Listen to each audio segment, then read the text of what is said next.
Olá, olá, meus amores e minhas amoras, tudo bem? Bem-vindos ao Bunker Holístico, meu nome é Adriana Costa.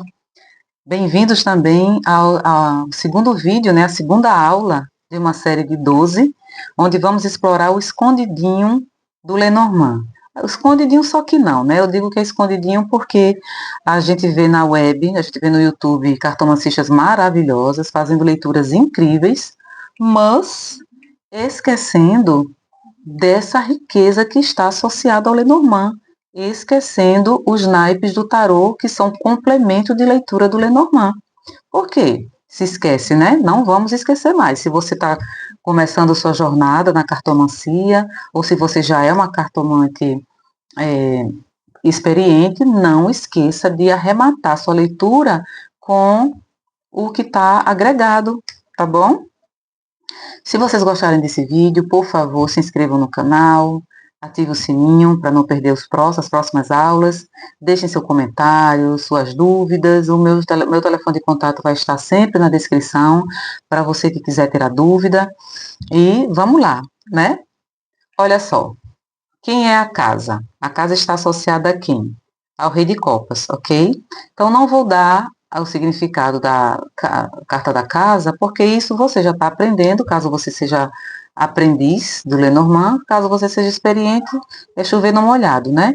O que é que a gente traz de informação adicional para este elemento casa, que não é só a casa que a gente mora, a casa é a nossa morada interior, é o que acontece dentro da gente também, como somos, como estamos dentro da nossa casa material, né? A nossa alma mora numa matéria, porque ela também está associada à morada da nossa alma, que é o corpo, né? Então vamos lá. Rei de Copas, eu não vou colocar ele como somente uma figura masculina, eu vou colocar como um arquétipo, tá? Porque a gente sabe que existem famílias homoafetivas, que constituíram filhos e têm uma vida construída, né? Tudo dentro da normalidade, óbvio. Então, eu vou trazê-lo como um arquétipo, como uma energia.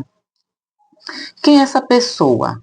É uma pessoa de autoridade, de referência, é uma pessoa normalmente provedora, é aquela pessoa que tem autoridade sem ser autoritária, quando a carta da casa está bem aspectada, né? Quando ela está mal aspectada, ele acaba virando, essa pessoa acaba sendo aquela pessoa de autoritária com autoritarismo, com tirania e opressora, né? Mas o que? É aquela pessoa que tem influência direta na vida do consulente, ou pode ser o próprio consulente. É uma energia que traz de pessoas que sabem negociar, são pessoas mediadoras, são diplomatas, aquela pessoa, né, que tenta conciliar as coisas no ambiente doméstico, ou tende dentro de si mesma a ser uma pessoa mais justa, ser uma pessoa equilibrada, procurar ver o lado, ver os vários lados de uma situação para não ser precipitado. É isso, ela bem aspectada, né? Ele mal aspectado, ele fala sobre dramatização, conseguir as coisas pelo aquele sentimentalismo barato, ou aquela pessoa que pode esfregar em rosto o que faz pela casa, né? O que mais que a gente sabe sobre o Rei de Copas? É aquela pessoa que é solícita, é compreensiva com as necessidades ou as dificuldades dos outros, é uma energia da empatia. Para ser rei ou rainha de qualquer naipe é preciso ser empata, né? E aquela pessoa que precisa, ela mal aspectada, precisa aprender a também não ceder demais, a não se submeter demais, precisa colocar a si mesmo em primeiro lugar, apesar de ser uma energia, reis e rainhas são energias de coragem, né? Normalmente de resiliência, reis e rainhas têm uma energia de intuição muito, muito forte dentro do seu atributo, dentro do seu elemento, né? No elemento água, no atributo sentimento. Nesse atributo sentimento, essa intuição é aquela pessoa que parece que lê o que o outro está sentindo, que chega junto no momento certo, né? Então, assim, de qualquer maneira, a gente tem que falar sobre o outro lado, quando a carta da casa está mal aspectada, como é que você está dentro de você? Como é que está o seu comportamento dentro da casa? Como é que está a sua atuação dentro do ambiente doméstico? Você cede demais? Você se anula demais? Você sofre internamente, né? Você não tem coragem de falar, de se expressar, porque existe um elemento conservador em excesso aqui, tirano aqui, ou será que você que é este elemento que está trazendo essa tirania para dentro de casa, né? Então, essa leitura é muito importante a gente fazer esse arremate, e é uma economia que a gente tem, né, gente, de tempo, com relação a tanto a leitura em si, como não precisar embaralhar tanta coisa para estar trazendo respostas. As respostas já estão aqui, não é à toa que está aqui, né? Bom, seguindo, quem é que está presente na carta da casa? O 7 de copas. Quem é o 7 de copas, como diz a história, no jogo do bicho, né? É aquela pessoa é, deslumbrada demais de si mesma, que chama de autodeslumbramento, né? É aquela pessoa que é muito entusiasta, é muito eufórica, está sempre em êxtase, está sempre contando vantagem, e nessa história de contar vantagem, ela se engana. Essa é a energia do auto-engano, é a energia da ilusão, ela se coloca acima dos demais, né? E a gente tem que olhar todos os elementos, independente do baralho que você está usando, você tem que olhar os elementos em volta. Ele está acima, olhando, ele está muito ensimesmado, ele está olhando para tudo de cima como se ele fosse a figura central de tudo. É aquela pessoa que acha que só porque fez sua obrigação, acha que cometeu um ato heróico, né? Então, é aquela pessoa que traz o elemento de orgulho, a energia da soberba, da arrogância, da vaidade, que está simbolizada aqui, na cobra, tá vendo? E ela está abaixo, ela está assim, escondida. É aquela pessoa que sorri, aquela pessoa muito alegre, muito animada, mas ela esconde a vaidade, ela esconde a arrogância, ela esconde o estrelismo, está dentro dela, no fundo, ela quer ser reconhecida, ela quer ser admirada, ela quer ser vista, né? Então, ela tende, exatamente por ela ter esse autodeslumbramento, ela tende a mentir para ela mesma e mentir para os outros. Essa história de contar vantagem, né? Ela acaba adicionando algo a mais, né, num feito que não aconteceu, em palavras que não foram ditas, em méritos que não foram recebidos, né?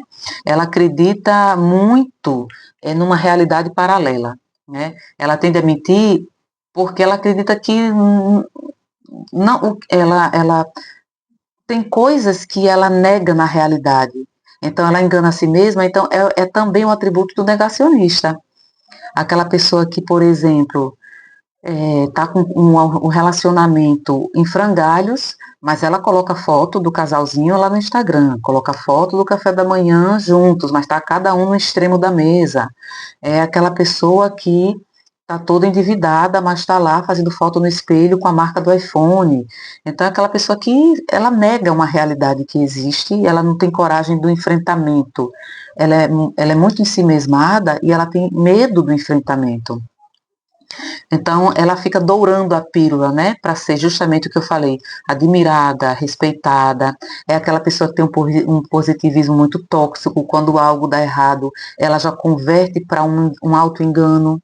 Por exemplo, a pessoa não passou num concurso ou não foi chamada para um trabalho e diz, não era para ser mesmo. O que foi que você fez, o que foi que você disse que não funcionou, ou o que foi que você deixou de fazer que poderia funcionar, poderia dar certo, né? Então a pessoa acaba convertendo numa ilusão para ela mesma. Então ela relativiza a realidade, né? Essa é a carta também do megalomaníaco, como a pessoa ela é muito eufórica, ela conta vantagem, ela vira aquela pessoa megalomaníaca. Tudo para ela tem que ser grande, todos os feitos dela foram muito significativos na vida das pessoas, quando na verdade ela não cumpriu mais do que a obrigação, né, que ela tinha que fazer. Então, ele traz esse elemento também das relações de aparência, relações afetivas de aparência, relações familiares de aparência. Então, de repente, a gente associa no final de uma leitura que a árvore está mal aspectada, a gente trazer essa mensagem para a pessoa, no que ela está sendo assim, que ela precisa trabalhar melhor, ela precisa superar essa vibe, né? Vamos lá. Seguindo para a carta das nuvens, que é refletida, né? Ela é simbolizada pelo rei de paus. Carta de paus, a gente sempre sabe que é um elemento de atitude, né, de fogo, de conquista, de disposição. Estamos diante de outro rei. Gente, que rei lindo, eu quero ir para esse reinado.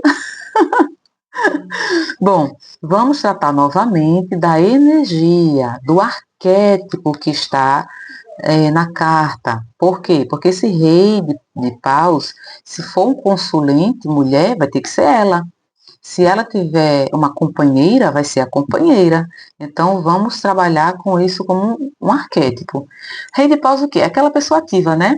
Dinâmica, bem-humorada, é aquela pessoa entusiasmada, tem vontade de realizar, é aquela pessoa corajosa, ela é muito convicta, ela sabe o que ela faz, ela é produtiva, não gosta de estar parada, ela toma iniciativa, né? Ela, quando está bem aspectado, quando a nuvem está bem aspectada, ou perto do sol, ela traz aquela energia de planejar e realizar, porque a energia da nuvem é aquela de confusão mental, de indecisão. Quando ela está junto do caminho, ela traz indecisão, ela traz aquela dúvida do que fazer. Quando ela está junto do rato, ela traz um tipo de desgaste. Então, que pode não ser externo, pode ser interno também, né? Então, de repente, a pessoa pode estar com uma dificuldade de realizar o que ela está planejando, né? As nuvens estão aí pairando na cabeça, trabalha com a insegurança, né? Se ela estiver do lado da carta da Lua. Então, nesse aspecto, se ela tiver mal cercada, ela pede isso, né? Planejar e realizar. Pede para não ter pressa. É melhor você fazer uma coisa, começar e terminar ela, fechar o ciclo, do que você ter várias coisas anotadas e começa tudo e não termina nenhum, né? O que mais que a gente sabe sobre o rei de paus? É aquela pessoa que assume muitos afazeres, porque ela é muito ativa, ela quer estar fazendo coisas, mas ela assume, e no que ela assume, ela tem um cansaço mental. Ela acaba tendo um cansaço mental, um cansaço energético, né? Aquela coisa começa a afetar a memória. O que mais que a gente sabe? É aquela pessoa entusiasta, né, que quando faz bem feito, é aquela pessoa que tem força de vontade. Que mais? É, como é rei também, trabalha com intuição e cura reis e rainhas. Cura de quê? Cura de várias situações. Curar a situação afetiva é você pedir desculpa, é você compreender o outro. Curar uma situação financeira é você é, se planejar para quitar suas dívidas, perceber onde você está gastando, curar uma situação com relação a trabalho, como é que você melhora seu currículo, que cursos você pode fazer, como é que você pode se colocar num lugar até menor do que você esperava, né? Uma vaga num lugar menor que eu digo assim, não é dentro da sua área, mas como é que você pode ser útil naquele lugar. Então, fala sobre curar desta forma, né? Resolver problemas sem conflitos, se ela está mal aspectada, se ela está do lado, por exemplo, ou do chicote, ou do urso, pede nessa mensagem aqui, orienta que você resolva os problemas sem conflito, de forma objetiva, de forma honrada, de forma que não denigra ninguém, nem você se sinta denegrido, né? Nem você se sinta rebaixado. Você resolver as coisas de maneira altiva, mas sem dar ordem para ninguém. De maneira altiva, assim, você sabendo que você está correto, e se a pessoa não quiser lhe ouvir naquele momento, também está tudo bem. Vai ter um momento que a pessoa vai lhe procurar, vai pedir desculpa, ou se ela não pedir desculpa, está tudo bem também. Você tem que seguir o seu curso, né? Tem que enfrentar as situações sem drama, né? Sem transferir culpa para ninguém, ter a atitude e deixar o que não bater com o que você está agindo, está tudo bem. Você segue, quem quiser ficar no meio do caminho ou ficar atrás, tá tudo bem também, né? Então, são informações muito valiosas que ajudam a gente a sair só desse feijão com arroz, que já é um feijão com arroz bem rico. Eu diria que o Lenormand é uma feijoada, porque tem muito elemento interessante para se explorar, mas a gente tem mais coisa ainda como final de leitura, que pode deixar o nosso consulente mais satisfeito, pode deixar a sua leitura mais assertiva, né? Seu consulente vai lhe procurar de novo, vai recomendar outras pessoas para você. Então, é isso, gente. Espero que vocês tenham gostado. Até o próximo vídeo. Mais uma vez, faça parte dessa família. Aqui a gente vai ter bastante aula. Vai ter um momento que eu vou fazer leituras coletivas, mas vão ser leituras coletivas bem diferentes, não vai ser igual ao que a gente vê, né, na web, mas não é para me mostrar, é para trazer para vocês como você faz uma leitura coletiva muito bacana, muito profunda, usando os elementos que são bem esquecidos. Não estou falando só do tarô, né? Falo também de outras coisas que vocês vão ver depois. E dê o seu joinha, manda o seu comentário e até o próximo vídeo, gente. Fiquem com Deus. Gratidão.